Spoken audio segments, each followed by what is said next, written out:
기도하겠습니다. 하나님, 그 놀라운 사랑이 저희 가슴에 깊이 박히기를 원합니다. 그 구원의 은혜가 저희 삶의 원동력이 되기를 원합니다. 주님과 함께 더불어 살며 주님의 뜻을 이 땅에 펼쳐나가는 저희의 삶으로 이끌어 주시옵소서. 이제 예비된 하나님의 말씀을 읽고 들으며 함께 마음에 깊이 또한 새기기를 원합니다. 하나님의 말씀들이 저희의 신비에 새겨지게 하시며 그 말씀으로 말미암아 이 험한 세상을 기쁨 가운데 살아갈 수 있는 능력을 얻게 하시옵소서. 연약한 종을 세우셨으니 하나님의 능력을 더딥히시고 말씀을 전하는 자나 듣는 이 모두가 은혜의 감동 속에 있는 깊은 은혜총 속에 머물기를 원하옵고 예수님 이름으로 간절히 기도드리옵나이다. 아멘. 오늘 우리에게 주신 말씀 레위기 3장 1절에서 5절까지 먼저 읽겠습니다.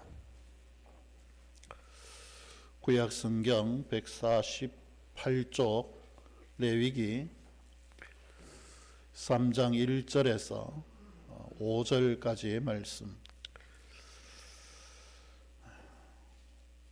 하나님의 말씀을 제가 읽습니다.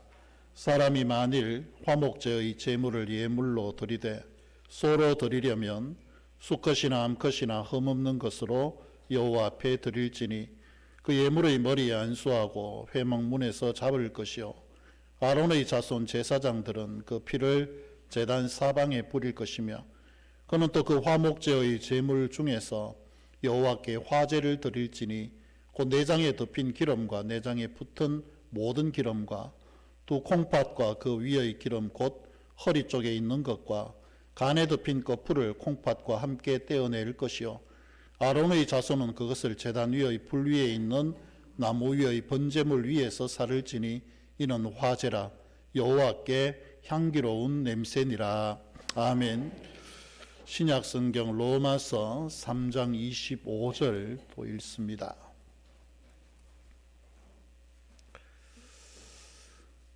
로마서 3장 25절 함께 읽겠습니다. 이 예수를 하나님이 그의 피로서 믿음으로 말미암는 화목제물로 세우셨으니 이는 하나님께서 길이 참으시는 중에 전에 지은 죄를 간과하심으로 자기의 여의로우심을 나타내려 하심이니. 아멘. 인사하겠습니다. 주님 앞에 설 때까지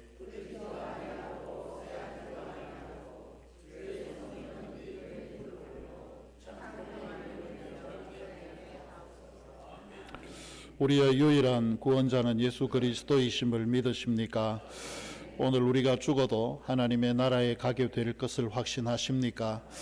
믿음의 고백대로 우리 안에 이루어지기를 축복합니다. 사순절 5번째 주일입니다. 새벽 기도회는 시편을 가지고 계속 읽어 나가면서 시편 속에 담긴 메시지들을 통해서 예수 그리스도의 구속을 우리가 마음속에 새기면서 그렇게 살아가기를 원해서 새벽마다 그 말씀으로 전달을 하고 있습니다. 물론 새벽에 출석을 한번 매겨보고 있는데 저하고 눈이 한번 마주칠 자신 있는 분들은 이렇게 눈을 한번 마주쳐 보시고 완전히 출석하시는 분이 지금 그렇게 많지 않습니다. 이게 목사가 설교를 잘못해서 그런가 보다. 제가 요새 매일 새벽마다 회개를 아주 진하게 그렇게 하고 있습니다. 근데 여하튼간에 우리는 뭐 원하든 원하지 않든 사순절 5번째 주일을 지나고 이번 주 그리고 다음 주 2주 정도 더 지나면 부활절을 맞이하게 되어지는데 사순절에 깊은 고민이 있고 난 이후에라야 부활에 대한 또 기쁨도 함께 우리가 맞이할 수 있기 마련입니다. 이 사순절의 정신이 두 가지가 있죠. 하나는 영적인 훈련의 시기로 볼 수 있습니다. 하나님 앞에서의 나 자신의 모습, 그동안 소홀했던 하나님과 나와의 관계, 이런 것들을 우리가 한번 정리를 해보면서 과연 내 안에 그리스도를 향한 은혜의 충만함이 자리를 잡고 있는가, 내 삶이 십자가를 표대로 향해서 가고 있는 바른 삶인가, 이런 것들을 한번 돌아보는 의미에서 그 사순절의 정신이 있습니다. 그리고 또 하나는 사순절의 정신은 십자가지요. 그 십자가를 통해서 우리가 과연 하나님과 화목하게 지금 지내고 있는가, 그 화목하게 하시기 위해서 예수 그리스도께서 우리 안에 어떤 일을 행하셨는가, 이런 것들을 우리가 깊이 깨닫는 그런 정신이 사순절 속에 들어 있습니다. 단순히 사순절을 고난의 절기로 생각해서 무겁고 어둡게 그렇게 생각할 필요는 전혀 없다라고 생각을 합니다. 예전에는 이 기간에 태어나신 분들은 교회 안에서 생일 잔치도 못했습니다. 교회 안에서 이 사순절 기간에는 약혼식, 결혼식, 이런 건 꿈도 꾸지를 못했던 거죠. 생일이라고 해서 불러가지고 같이 우리 밥 먹자, 이 사순절은 꿈도 못 꾸는 일입니다. 그런데 제가 보니까 그건 아닌 것 같아요. 사순절에 충분히 그런 일들도 할 수 있고, 다만 고난주간만큼은 우리가 조금 피하는 게 좋지 않을까, 목사의 개인적인 생각입니다. 예수님은 우리의 죄를 위한 속죄의 제물이 되셨다. 이건 성경이 계속해서 이야기를 하고 있는 거죠. 그런데 예수님께서 화목 제물이 되셨다는 것에 대해서는 얼핏 우리가 알고 있기는 알고 있지만 약간씩은 깊이 생각을 하지 못하는 그런 경우들이 있습니다. 오늘은 제가 여러분들께 구약에 나오는 여러 제사들 가운데 제사의 근본적인 정신으로 드리는 제사는 5가지가 있지만 그 가운데에서 이 화목제라고 하는 아주 독특한 성격을 가진 이 제사에 대해서 말씀을 드리고, 이 제사 속에 담겨 있는 예수 그리스도를 한번 우리 자신들에게 새롭게 투영해 볼 수 있는 그런 시간을 좀 가지기를 원합니다. 첫 번째로 화목제라는 게 뭘까요? 화목제의 의미는 관계의 회복을 만들어가는 제사가 바로 화목제의 의미가 되어집니다. 오늘 우리가 레위기 3장 1절에서 5절까지 읽었지만 이 뒷부분에도 이제 또 다른 것들이 나오죠. 오늘은 소를 드리는 것 읽었습니다. 근데 뒤에는 양으로 드리는 화목제, 염소로 드리는 화목제. 근데 이 화목제라고 하는 것 자체가 속죄제하고는 조금 성격이 다릅니다. 속죄제라고 하는 것은 말 그대로 내 죄를 용서해 주십시오, 내 죄 사함을 위해서 드리는 제사가 속죄제예요. 이게 굉장히 무겁고 어두운 거예요. 왜냐하면 내가 그 죄를 하나님께 고백하기 위해서 내 죄를 내가 가지고 가는 짐승의 제물에다가 안수하고 제사장은 그걸 통해서 아주 절절하게 볼 수 있도록 만들어줍니다. 그래서 나로 하여금 그 짐승의 죽어가는 소리와 이 모든 것들을 통해서 네 죄가 얼마나 심각하다 하는 것을 깨닫게 만들기 때문에 그런 점에서 굉장히 우리 안에 불편함을 주는 그런 사실 제사가 속죄제예요. 근데 화목제는 이 속죄제하고는 조금 성격이 다릅니다. 화목제는 똑같이 짐승의 소리가 나고 죽는 소리가 나지만 이 소리는 기쁨의 소리예요. 왜냐하면 속죄제를 통해서 내 죄 사함을 받은 이후에 감사함으로 드리는 제사가 화목제이기 때문에 그렇습니다. 감사함으로 하나님께 드리는 제사, 이 하나님과 내가 관계가 회복이 됐다는 것을 증명해 주는 게 바로 이 화목제의 제사인 거죠. 그래서 이 화목제는 제사를 지내는 규정도 그리고 뒤처리도 굉장히 중요했습니다. 속죄제나 이런 것들은 앞에서 그냥 한 번에 모든 죄물을 바쳐서 속죄를 받으면 그걸로 끝이 나는데 화목제는 달라요. 화목제는 제사를 지내고 난 이후에 뒤처리 더 중요합니다. 왜냐하면 이 뒤처리라고 하는 것이 분배에 대한 문제가 딱 생겨나는 거예요. 화목제는 세 가지로 나누어집니다. 이 제물을 잡아서 하나님께 드릴 것은 하나님께 드리고, 제사장에게 줄 것은 제사장에게 주고, 그리고 나머지 것들은 또 어떻게 처리하는지가 분명하게 명시가 되어져 있어요. 레위기 7장에 보면 그 부분에 대해서 명확하게 이야기를 하는데, 하나님께 드릴 것은 명백합니다. 콩팥과 간과 그 주변에 있는 허리 쪽에 있는 모든 내장 속에 있는 기름은 당연히 하나님께 드려야 되는 겁니다. 이것들은 태워서 하나님께 번제로 올려드리는, 이게 첫 번째고, 그 두 번째는 그 모든 일을 할 수 있도록 해주는, 협력해주고 도와주고 인도해 주었던 제사장에 대한 감사의 표시로 뒤쪽 오른쪽 이 뒤에 있는 오른쪽 넓적 다리를 통째로 제사장에게 줍니다. 남는 게 뭐가 있을까요? 많이 남죠. 앞, 뒤, 이 앞에 있는 두 다리, 그리고 뒤에 있는 왼쪽 다리. 이걸 어떻게 처리를 할까요? 몸통과 이런 것들은 그날 예배에 참석한 사람들, 그리고 내 가족들 함께 예배에 동참했겠죠. 그리고 그날 나 외에 나는 화목제를 드리지만 어쩌면 어떤 사람은 속죄제를 위해서 온 사람도 있을 겁니다. 아니면 뭔가 구별해야 되는 속건제를 위해서 올라온 사람도 존재할 거예요. 뭐 이런저런 모습을, 아니면 전혀 그런 예물 없이 그냥 그저 곡식 몇 줌 가져와서 하나님께 드리는 굉장히 가난한 사람들도 존재를 했을 겁니다. 이 사람들을 다 불러서 나머지 음식을 처리를 해야 되는 겁니다. 어떤 것은 그날 처리해야 되는 부분이 있고, 또 어떤 것은 그 다음 날까지 처리해야 되는 어떤 그런 부분들도 존재를 합니다.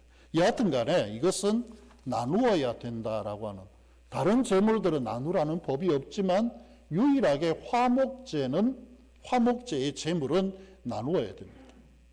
그래서 하나님께도 드리고 제사장에게도 나누어 드리고, 그리고 옆에 있던 함께하는 모든 사람들과 함께 그 제물을 가지고 먹는 그런 제사가 바로 이 화목제예요. 근데 이 화목제가 주는 의미가 단순하게 종교적인 의례를 넘어서서 하나님과 내가 화해가 되어졌다. 이것도 굉장히 중요한 거예요. 하나님과 화해가 중요하고, 그 다음에 하나님과 화해가 일어났으면 반드시 사람들과도 화해가 일어나야 된다는 것을 의미를 하죠. 나 혼자만 하나님과 화목했으니 그걸로 끝이다라고 해서 세상으로 나가는 게 아니라, 내가 은혜 받고 죄사함을 받고 하나님과 관계가 회복된 그것을 나뿐만이 아니라 내 가족들, 조금 더 나가서 그날 예배에 있던, 조금 더 나가면 어쩌면 그 성전 안에, 성소 안에 있던 모든 사람들이 다 그 잔치에 동참할 수 있는 자격을 얻게 되어진 거죠. 우리가 하나님과 화목하는 사람은 다른 사람과도 화목할 수 있어야 됩니다. 이 말을 좀 여러분 깊이 한번 새겨보세요. 다른 사람들과 늘 불평이 일어나고 충돌이 일어나면 내 영혼이 지금 심각한 거예요. 어떤 면에서 심각할까요?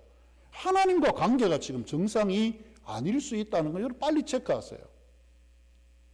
하나님과 관계가 편한데 옆에 있는 사람하고 안 편하다, 이건 뭔가 우리에게 조금 앞뒤가 맞지 않는 그런 행동이 되어집니다.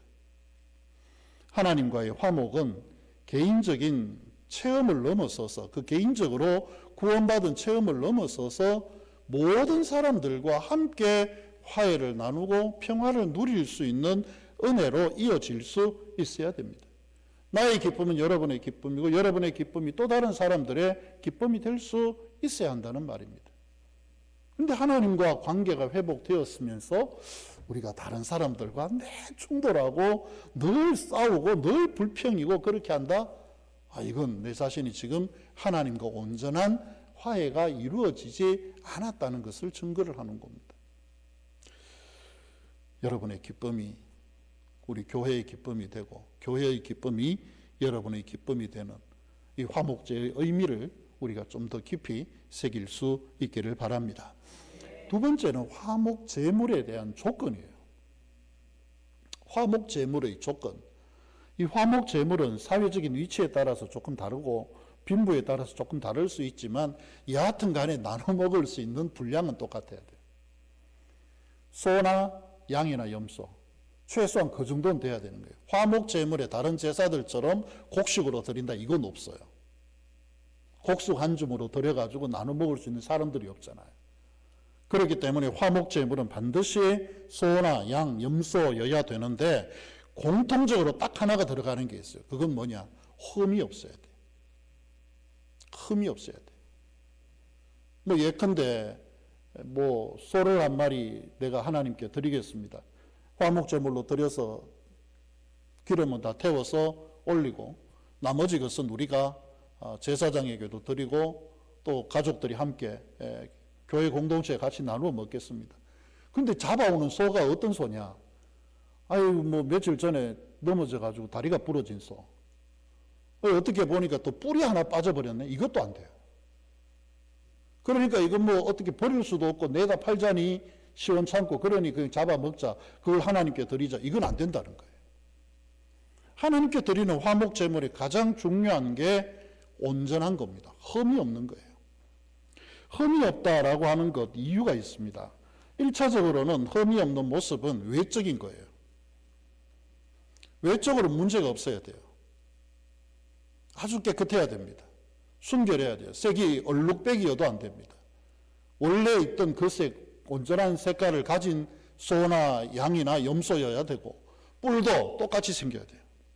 하나는 위로 하나는 밑으로 뭐 천지소라 그래가지고 사람들이 귀하다 그러지만 기형이에요. 사실은 뿔을 잘못 자란 겁니다. 그것도 안 돼요. 다리를 전다든가 이런 것들도 안 돼요. 하나님께 드려질 수 있는 것은 수컷이든 암컷이든 전혀 구분은 없지만 그럼에도 하나의 구분이 있다면 그건 온전한 것이어야 된다. 흠이 없는 것이어야 된다. 1차적으로는 외적으로 흠이 없어야 되고 2차적으로는 그걸 드리는 사람의 마음도 흠이 없어야 돼요. 흠이 없어야 돼요.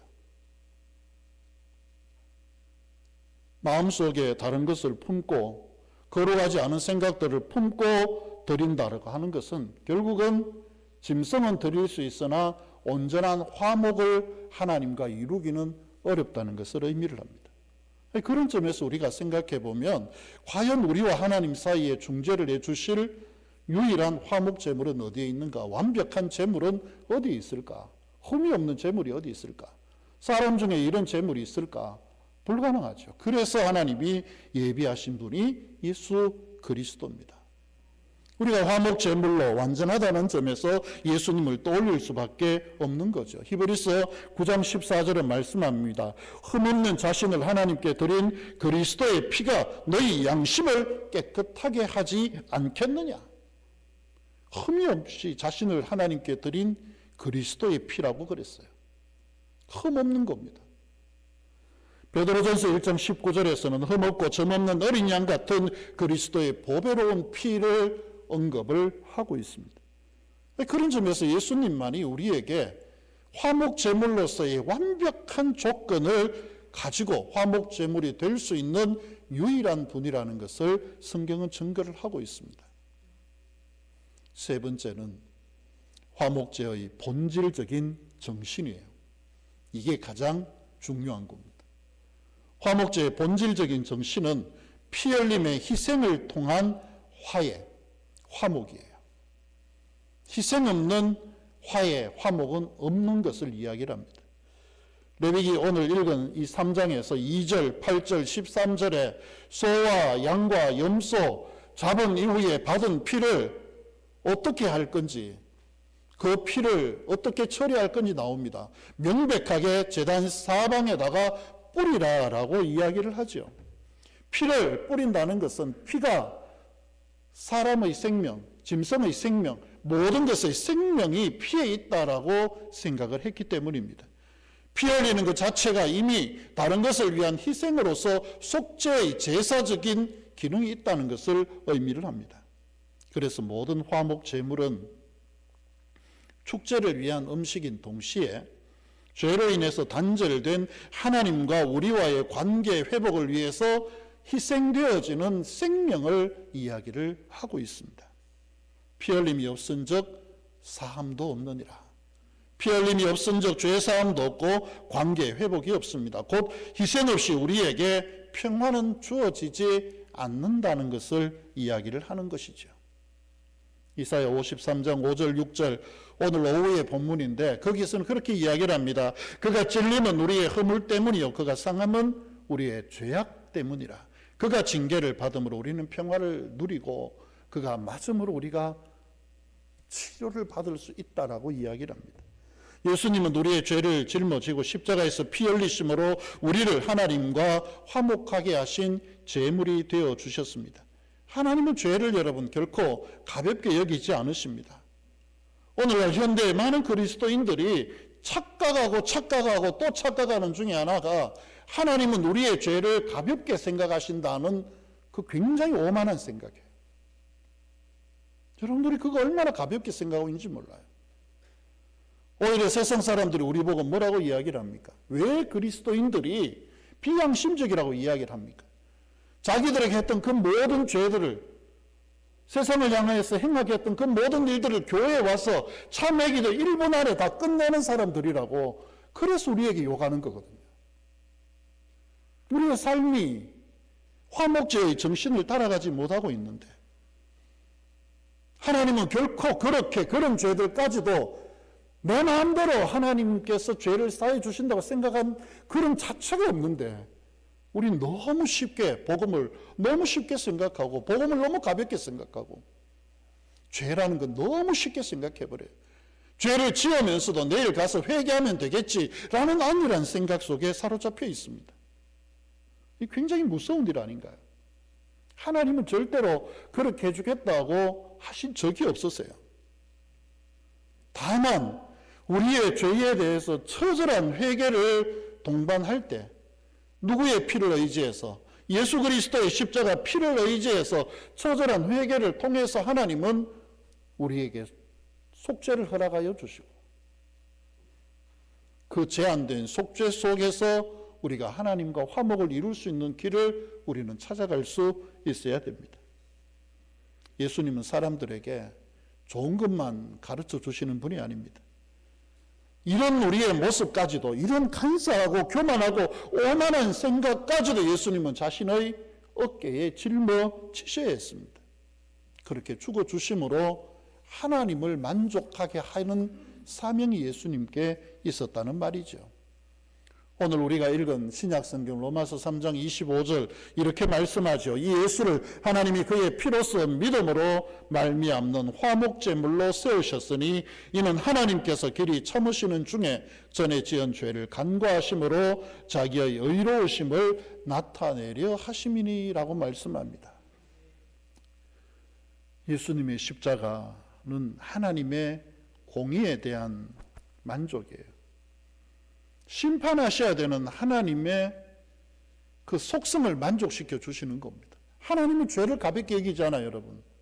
죄에 대해서 절대로 제가 여러분들께 말씀드리지만 죄를 여러분 절대로 가볍게 생각하지 마세요. 거짓말 가볍게 생각하지 마세요. 약속을 어기는 거 가볍게 생각하지 마세요. 하나님이 언제 그걸 용서해 주신다 그랬습니까? 언제 네 마음이 자유로울 수 있도록 네 마음대로 하라 그러셨습니까? 하나님 그런 적 없어요.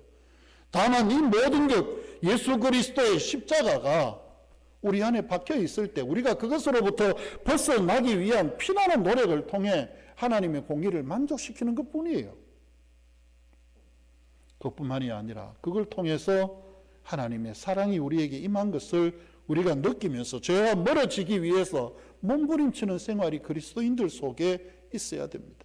이게 복음이에요. 세상에 얼마나 많은 사람들이 복음을 너무 가볍게 생각합니까? 화목제물이 되신 예수님 덕분에 구원받았다라고 하는 그 이름 하나만 가지고 그것 속에 내 자신의 죄들을 얼마나 밀어넣고 내 자신을 그냥 잊어버리고 살아가고 있습니까? 히브리서 10장 10절은 말씀합니다. 우리가 그 뜻을 따라 예수 그리스도의 몸을 단번에 들이심으로 말미암아 거룩함을 얻었노라. 우리가 예수님의 십자가 때문에 거룩함을 얻었다면 삶은 확실히 달라져야 돼요. 더 이상 과거의 죄 속으로 자꾸 내 자신을 끌어넣으면서 또 용서해 주시겠지, 또 용서해 주시겠지, 그렇게 살면 안 됩니다. 그리스도인들의 삶은 달라져야 돼요. 이게 화목제물의 본질이에요. 화목제의 정신이에요. 그런데 우리가 많은 경우에 이런 것들을 자꾸 놓치고 있잖아요. 화목제에 대한 감사 때문에 내 자신이 지은 죄도 우리는 너무 쉽게 망각합니다. 이 정도는 되겠지. 이 정도는 되겠지. 혹시 여러분들 그런 거 속이 없습니까? 우리의 화목제에 대한 그 삶을 우리 삶 속에 여러분 정확하게 적용을 하십시오. 십자가는 결코 가볍지 않습니다. 하나님의 은혜 또한 결코 가볍지 않습니다. 예수님이 우리를 위해서 화목제물이 되셨다라고 하는 사실은 단순히 신학적인 진리이거나 목사의 설교 속에 머물러서는 안 됩니다. 화목제물은 그 정신이 살아서 내 삶 속에 적용이 될 수 있어야 됩니다. 그 정신의 첫 번째는 하나님과 화목하십시오. 하나님과 화목하게 살아가야 됩니다. 하나님과 화목한다는 게 어떤 걸까요? 죄의 습관 버리는 겁니다. 죄의 습관 버려야 돼요. 하나님과 친밀하게 교제할 수 있도록 해야 됩니다. 하나님과 친밀하게 기도합시다 그랬더니 어떤 분이 목사님 저는 삶이 기도입니다. 저는 예수님 같은 수준의 믿음을 봤어요. 과연 그럴 수 있을까요, 여러분? 제 삶이 기도입니다. 온전하게 예배합시다. 목사님 저는 제 삶이 예배입니다. 과연 그럴 수 있을까요? 하나님과 온전하게 화목되지 못한 데서 나오는 현상이에요. 어설픈 복음만 알아가지고 자기 자신에 대한 하나님과의 화목을 제대로 모르고 본질적으로 자신의 죄성을 깨닫지 못하는 데서 나온 행동들입니다. 너무 쉽게 생각해요. 죄의 습관 버려야 됩니다, 여러분. 거짓말하는 거 버려야 돼요. 하나님과의 약속을 어기는 거 버려야 됩니다. 그걸 한 번 했으면 한 번 실수는 용서받을 수 있지만 계속해서 반복적으로 그 일을 하면서 또 용서하시겠지, 또 용서하시겠지. 과연 가능할까요? 여러분 그렇게 하면 안 됩니다. 하나님과 친밀한 교제의 회복을 위해서는 죄의 습관을 과감하게 버려서 하나님과 화목하기를 연습하시고 무단히 노력하십시오. 하나님은 결코 우리가 생각하는 것처럼 가벼운 분이 아니라는 겁니다. 그리고 두 번째는 우리가 서로 화목해야 돼요. 우리가 서로 화목해야 됩니다. 교회 안에서부터 화목함을 이루어가야 됩니다. 가정 안에서 화목을 이루어가야 돼요. 교회 안에서 왜 이 사람과 저 사람이 싫어야 됩니까? 서로 말하는 것도 힘들어합니까? 같은 그리스도인들이 왜 그것들을 싫어합니까? 그러면서 하나님과 우리가 화목이 되었다고 이야기를 할 수는 있는 겁니까? 그럼 거짓말이 세상에 어디 있습니까? 그건 말이 안 되는 소리예요. 하나님과 화목을 이루었다면 그 삶의 적용은 우리가 서로 사랑하고 서로가 화목하는 것으로 나타날 수 있어야 됩니다. 주기도문은 매일매일 반복하면서 내가 용서받은 것처럼 나도 용서하게 해달라고 매일매일 기도하면서 나는 용서받기를 즐기나 내가 용서하는 것은 아버지 하나님 절대 불가합니다라고 이야기하는 것과 다른 생활이 뭐가 있을까요, 우리 안에? 과연 예수님의 복음이 그것들을 이야기를 합니까? 그런 모습조차 복음은 다 넘어서서 너 그래 살아도 괜찮아 라고 이야기를 하는 걸까요? 어림없는 소리입니다. 우리가 하나님과 화목을 이루었다면, 예수님이 십자가로 말미암아 하나님과 화목을 이루었다면 이제는 우리 안에서 화목을 이루는 법을 배워야 되고 훈련을 해야 됩니다. 누구 밥 좀 같이 먹어라. 같이 가서 좀 자리에 앉아서 밥 먹어라 그랬더니 제가 왜 그 가야 되는데요? 이게 예수님을 믿는 겁니까? 좀 약한 대로 가라고 그랬다고 거절하는 게 예수님을 믿는 겁니까? 나는 죽어도 못해요. 과연 가능한 일일까요? 이게 화목입니까? 여러분, 십자가로 말미암아 용서받았잖아요. 하나님과 내가 화목했잖아요. 그러면 땅에서는 적어도 불편한 사람이 없어야 됩니다. 불편하지 않아야 돼요. 그뿐만이 아니라 내가 또 다른 화목 제물이 될 수 있어야 됩니다. 불편한 사람들 사이에 중재를 누가 만들어야 되느냐? 내가 만들어야 되는 거예요. 오히려 내가 분란의 씨앗이 되지 말고 나는 화해의 씨앗이 될 수 있어야 됩니다. 그리고 또 하나는 삶의 모든 영역에서 감사와 기쁨으로 내 삶을 채워가야 됩니다. 화목제는 공동체 전체가 함께 제물의 고기를 나누어 먹는 축제입니다. 그 자리는 아픔도 서로 나누는 자리예요. 즐거움도 함께 나누는 거예요. 당신이 이 화목제를 왜 드리는가? 우리가 왜 이것을 먹어야 되는가? 그는 이야기할 겁니다. 내가 과거에 이 일이 있어 하나님께 속죄했노라.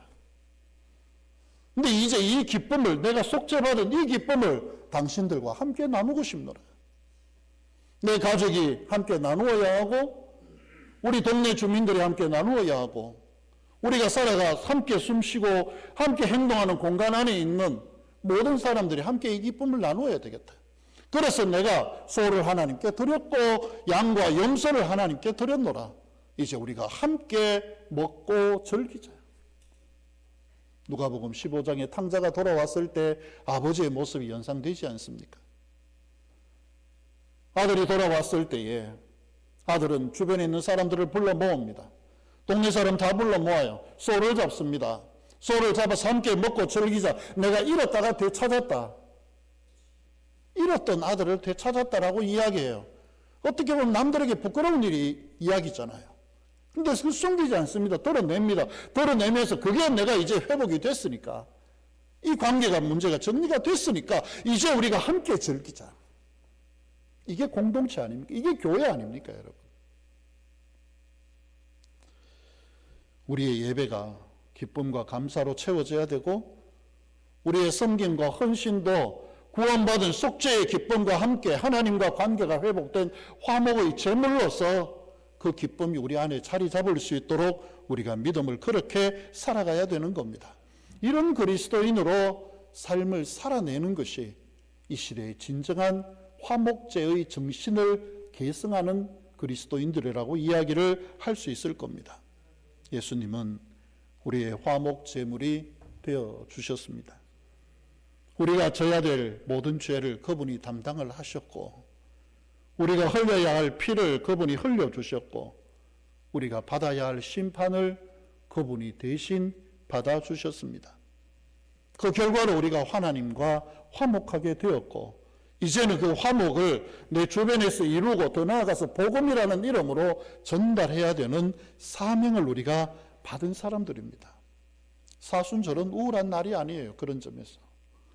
사순절은 우울한 절기도 아니고 오히려 감사로 채워갈 수 있어야 됩니다. 예수님의 십자가를 묵상하면서 하나님과 화목된 내 자신의 모습을 주변에 있는 사람들과 함께 즐기는 모습으로 나타날 수 있는 절기가 사순절이 되어져야 됩니다. 하나님과의 친밀함을 회복하시기를 바랍니다. 이웃과의 화해를 이루어 가시기를 바랍니다. 십자가의 은혜에 감사하며 우리의 삶을 모든 사람들과 함께 즐거움으로 축제 같은 자리로 만들어 가시기를 바랍니다. 이렇게 되어지는 화목 제물 같은 온전한 화목 제물로 오신 예수님과 같은 그런 모습으로 복음의 삶을 이어가는 우리 성도들이 되시기를 축복합니다. 기도하겠습니다. 하나님, 화목제의 제물이 되신 예수님, 그 예수님이 저희 가슴에 알날이 박히게 하시고 그 예수님의 제물 되심의 그 정신들이 저희 속에 박혀 진주알이 되게 하시며 저희의 삶도 예수님을 닮아 또 다른 화목제의 제물이 되어 세상 가운데 평화를 이루게 하는 그런 믿음으로 저희가 살게 하시옵소서. 죄에 대하여 결코 가볍지 않고 의에 대하여 그리스도의 피로 말미암아 새롭게 되살아나며 온 성도들이 하나님과 화해를 이루었듯이 우리가 서로 화해를 이루며 대한민국이 예수 그리스도를 통해 새로운 화해의 길로 나아가게 하시옵소서. 우리 안에 온전한 이런 믿음 날마다 더하시기를 원하옵고 예수님 이름으로 간절히 기도드리옵나이다. 아멘.